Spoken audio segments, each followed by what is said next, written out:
Hello guys, good morning and welcome back to my YouTube channel. So this will be a quick one kasi bababa na kami ng downtown kasi it's Sunday today and tomorrow is working day, it's Monday. So kailangan na itong madaliin, na-i-unbox para upload ko na rin para makita ninyo. So this parcel or itong box na to, in order ko to siya last year pa, kaso I don't really have time para mag-unbox. So as you all notice, malaki siya. Yeah, sobrang laki. Ayan o. So unbox na natin para makita niyo. So I got this one from Metro Manila, Valenzuela City. So open na natin. Hindi ganun kaganda ang pagkakapak. Medyo may butas siya. Yan. I-ano na natin, unwrap and unbox na natin. Tanggalin natin itong plastic.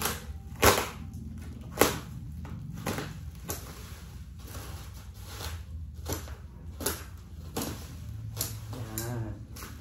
So ganito lang siya oh. So tada! Alam niyo kung ano to? Pagkain ng pusa, ano pa nga ba? So if you all remember, bumili ako ng pagkain ng pusa na ganito din, dalawang ganito.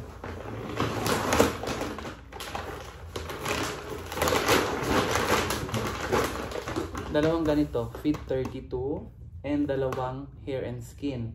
Unfortunately, yung binilhan ko yung Petelier sa TikTok shop, wala silang available na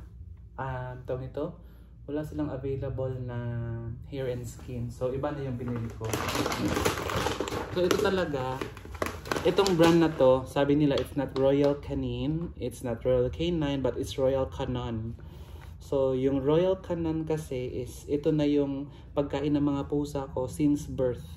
Since nung pinanganak sila, ito na talaga. Itong brand na to. Siyempre, nagsimula sila sa kitten, ganun. Tapos kumakain din sila ng tawag nito yung vet diet. Ibig sabihin pag nagkaroon sila ng mga infections, nagkaroon sila ng trouble sa tiyan nila, siyempre kinakain nila yung Royal Canin na intestinal, Royal Canin na ano tawag nito na urinary diet. Yan pag nagkakaroon sila ng problema sa bladder nila, sa pag-ihi nila.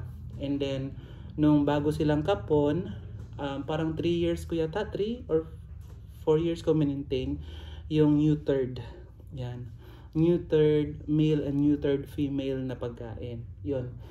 Since meron akong female na pusa, sabi sa akin ng doctor, okay lang naman napakainin siya ng neutered male. Halos parehas lang din daw naman yun.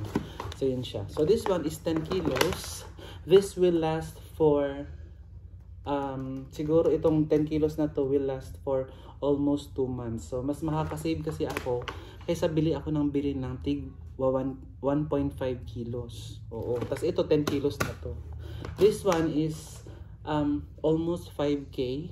Kaysa bumili ako doon sa tagwa 1.5 or 2 kilos na tigwa 1,200 to 1,500. Gano'n ang range. So, mas malaki talaga ang natitipid ko dito. Kasi imagine, kung let's say 2 kilos tapos 1,500. So, kung 10 kilos to, di times 5, di ba?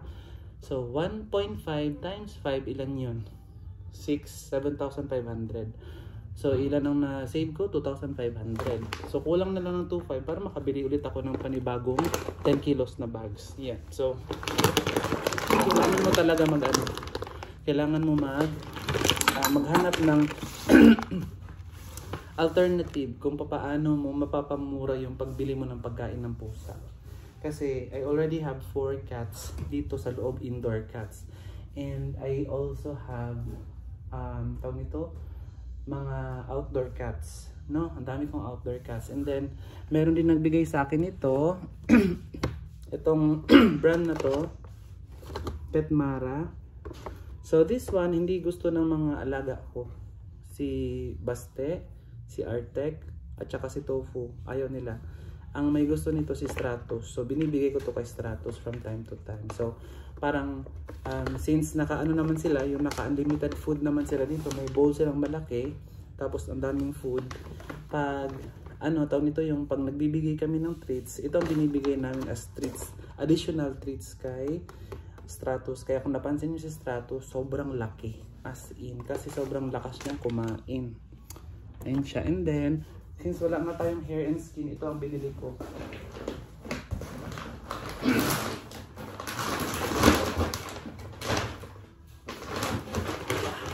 This one, the indoor cat food. Ayan, kinakain din nila to. Indoor 27 and indoor 27. Tapos ito feet 32. Yung mga pangalan, code siguro yun nila. So again, this one is 10 kilos of the Royal Canin Home Life Indoor 27. Ayan siya. So, kung this one lasts for almost 2 months and then this one lasts for 2 months, so ibig sabihin at least nakasave ako ng medyo malaking amount of money. Mahirap kasi din bumili ng tig 2 kilos. Kasi kung tig 2 kilos ang bibilihin ko sa pet shop or pet store, una is nagko-consume siya ng time. Kasi pupunta ako sa mall para bumili. Pangalawa, mahal siya. Pangatlo, ang bilis maubos. No? So, tapos mamamasahe pa ako. So, patong-patong yung nagpa-pile up yung gastos. Kung ikukumpara mo sa, bibilhin mo siya sa online, and then, i-deliver na lang dito sa bahay. Hindi ka na mamumblema. Diba? So, imagine, having this for a couple of months, hindi na ako mag-iisip. Ang iisipin ko na lang, bibilhin ko na lang sa kanila, yung kanilang cat litter sand. So, may natitira na lang na 3 sako ng cat litter sand. I was about to buy last week, but unfortunately, available siya. Yes, available siya sa City Hardware. Kasi sa City Hardware ako bumibili ng bentonite na lavender. Ayoko ng lemon scent kasi yung lemon scent medyo madali siyang pumanghi. Unlike sa lavender na mabango. Yun. So, hindi pa ako nakabili kasi sabi nila, lalagyan pa daw nila ng tagging. And ayoko na mag-antay ng matagal. Yun. So, ito na lang muna ang binili ko. Yan siya. Again, this was delivered last December pa pero hindi ko siya na open or na-unbox. Nandoon lang to sa labas. Medyo maalikabok na nga. And then I still have many wet food. Meron pa silang mga treats. And ayan, wet food treats, dry treats, vitamins, multivitamins, shampoos. Ang dami pa nilang supply. So, hindi pa ako bibili. Oo daw, sabi ng butiki. Narinig niyo? Ayoko kasi pakita kasi medyo magulo yung ano ko, magulo yung room ko. Ayan siya, basta ayan, may mga ano pa. Eto, 2 na lang. Kasi binuksan ko kagabi yung isa, nandito yung isa. Ayan, may mga vitamins, ayan. So, medyo marami pa yung stocks nila. So, yun. Sa mga ano pala, sa mga magtatanong kung ano ang difference ng Fit 32 at saka itong Indoor 27. Indoor 27. Sabi sa akin, ang difference ito is, ito kasi, ito, balanced nutrition sila. Silang dalawa. Kaso, ito, mas maamoy ito kaysa sa dito. So, kung mapili kayo sa pagkain ng pusa at ayaw nyong bumaho yung tae nila and ayaw nyong mag-amoy tae, yung area kung saan nyo pinapatae yung mga pusa, you can buy this one, indoor. Oo, indoor.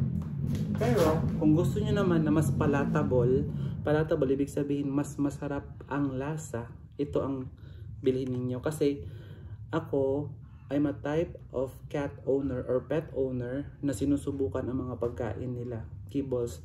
Ito, tinikman ko to, yung kinagat ko siya, tapos nilasahan ko. This one is salty, maalat. Ito, sakto lang, hindi masyadong maalat. So, normally kasi, pag bumibili ako ng food, 2 talaga yan, or 3. Feed 32, indoor, hair and skin, and hair ball. Tapos ang gagawin ko, since ang laki ng bowl nila, kainan nila, tigi isang scoop and then imimix ko para hindi sila nagsasawa. Para kada bite nila, ay ito ibang flavor, ay ito ibang flavor, para hindi sila magsawa. And imagine, magta 10 years old na mga pusa ko and still ito pa rin ang binibili ko para sa kanila because I know na ito yung best na cat food para sa mga alaga ko. Hindi ko sinasabing hindi best yung iba. Pero ito yung nakasanayan na ng mga pusa ko and ito yung gusto nila. Ayaw kong i-compromise yung health nila. Ayaw kong bigyan sila ng food na hindi nila gusto. And ayaw kong magkaroon sila ng upset tummy. Kasi pag nagkaroon sila ng upset tummy, nagtai sila, magiging problema ko na naman yun. Siyempre magtatai sila, dadalhin mo sa vet, bibigyan mo ng mga antibiotics, so on and so forth. Magkakaroon ng maraming problema. So to avoid problems, better na mag-stick na lang ako. Thank you. Better na mag-stick na lang ako dito sa brand na to. So ayun, sa mga pet owners dyan, alagaan nyo yung mga alaga ninyo. Mahalin nyo sila ng sobra-sobra dahil parte sila ng ating pamilya. I love you all guys. And happy New Year to each and everyone. God bless. Bye-bye.